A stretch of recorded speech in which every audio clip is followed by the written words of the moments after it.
From a movie about a general manager trying to save football to two long-lost lovebirds reunited. Our entertainment reporter, Jim Ferguson, gets the scoop on all of it. That's why we send you out to find out. Do you really? Yes. Yeah, we send you out on report. We send you out to report on the entertainment world. Well, thank you, Dinivi. It's fun, as you know. Oh, yeah.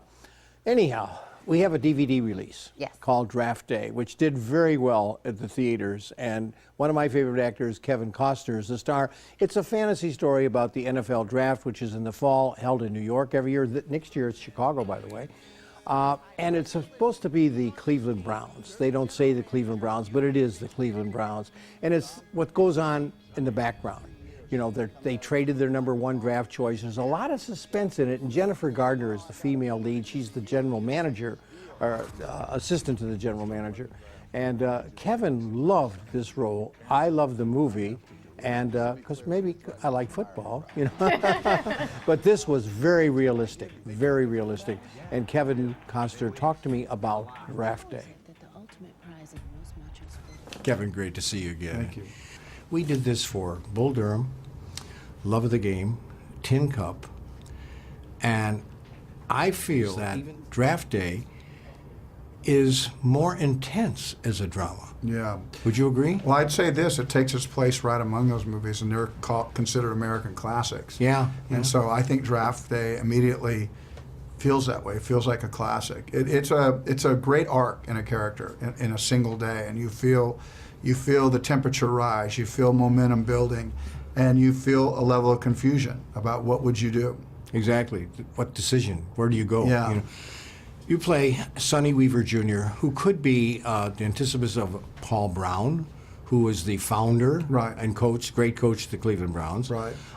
Son, Sonny Weaver Jr., who has a lot on his plate on Draft Day. He wakes up and it's all coming down around him. You know, the radio's on, the television's on you know, his way to work. He can't get away from the sports talking heads that want his job. He can't get away from his mother. And then his girlfriend, on top of it all, wants to have a very big discussion about a very important thing on his most important day. He asks her, can we delay this? And she says no, in very typical woman fashion. Yeah. She wants to have that conversation. So the whole table is set for how this day goes.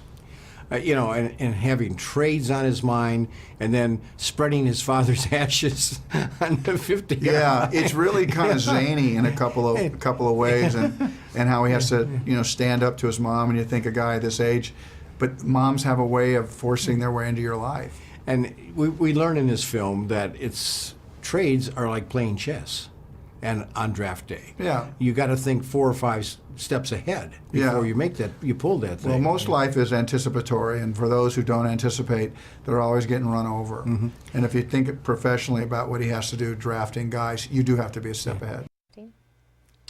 Okay, Kevin Costner loves Tucson, by the way.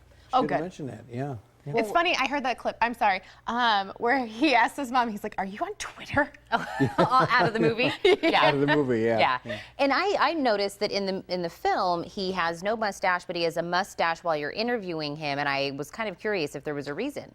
Yeah, that was for his next movie, and don't ask me what it was. Yeah. I think we talked about it. I talked with him about it, and I think it had a bit part in some kind of a modern-day Western. Okay, that would make sense with the exactly. mustache. But he's a great interview, as you could just tell. You know. I know. I love that I'm one person separated between me and Kevin Costner. Oh, it's like 6 degrees to Kevin Bacon. Yeah. You know, I mentioned the other sports films he did. Tin Cup, which was shot right here. Yes. In Tucson. Yeah. So he must like that kind of, you know, films. He's got Tin Cup. He's got Draft Day. That's his pocket. One of my favorite sports movies of all time, The Name of the Game. Yep. Wonderful. Bull Durham. Oh yeah, see, he's got a bunch of movies that are. Well, he's a good athlete himself. You know. Right, but you go on to something else. We do sports, and then you do love. A love story. Romantic drama called The Best of Me. Do you remember The Notebook? Mm-hmm. Written by Nicholas Sparks, who also wrote The Best of Me. He's very good at that. James Marsden was in The Notebook, and he's his star as a young man. He's his star in The Best of Me.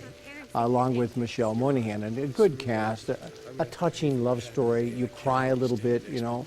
And I talked to Nicholas Sparks, the author who wrote the book, And Denise Dinivi, do you remember Crazy Stupid Love? Oh, I love that movie. She's the producer. She did that one. She's done a lot of really good films. Nightmare Before Christmas was her film. And I talked to the two of them together. Outstanding producer and a wonderful writer. Here's Nicholas and Denise. Watched the film last night. I felt like, and I liked it, I was watching two different movies. Right. Yes. Was that intentional? Yes. Yeah, I think so. You know, it was, you have the young love story and the old love story, or the older love story when they reunite, and people, in many ways, are the same. People remain who they are throughout life, but I guess the elements around their lives change. And to me, that's just a wonderful And the road concept. not taken. You know, I can't believe how many people I have met in the last year or so that when we're making the film that have this story that, you know, found their first love again, or, you know, lost their love and came back to an earlier, relationship. It's so common, I think, now. Or even wondered about it. Or wondered about it, yeah. Michelle told me she has a friend that they're both divorced and they found each other in social media. That's what's happening a lot. Happening a lot today. Doesn't happen in our story, but a lot of that is happening through Facebook and people finding, because you know what, you remember and you never let go of that, you know, early experience. And in our heart, we're still, you know, that person that we once were. Yeah.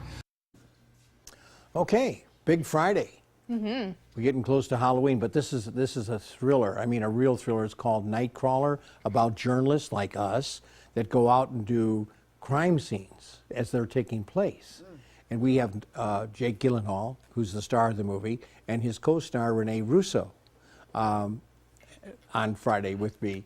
So I think you'll enjoy that film and those interviews. I hope so. Well, we'll look forward to that. I know you like what I do.